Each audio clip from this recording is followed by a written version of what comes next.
नमस्ते बच्चों। आज का टॉपिक है पॉलन पिस्टल इंटरेक्शन यानी कि पराग स्त्री केसर संकर्षण या पारस्परिक क्रिया।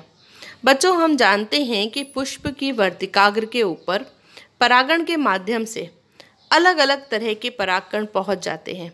अब इनमें से कुछ परागकण तो उसी प्रजाति के हो सकते हैं और कुछ परागकण अन्य पादप प्रजातियों के भी हो सकते हैं।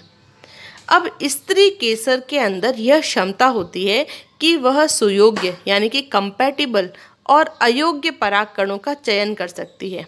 अब चयन कैसे करते हैं? तो चयन के लिए स्त्री केसर के ऊपर कुछ रसायन उपस्थित होते हैं।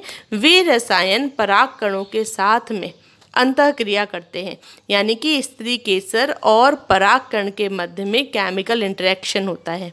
उस केमिकल इंटरेक्शन के कारण जो परागकण कंपैटिबल होता है यानी कि सुयोग्य होता है, वो वर्तिकाग्र के ऊपर अंकुरित हो जाता है।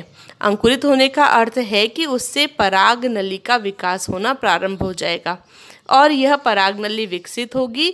विकसित होकर दो नर युग्मकों को लेकर बीजांड के अंदर प्रवेश कर जाएगी और अन्य जो परागकण अन्य प्रजातियों के यहाँ पर पहुँच गए हैं, उनका अंकुरण यहाँ पर संभव नहीं होता।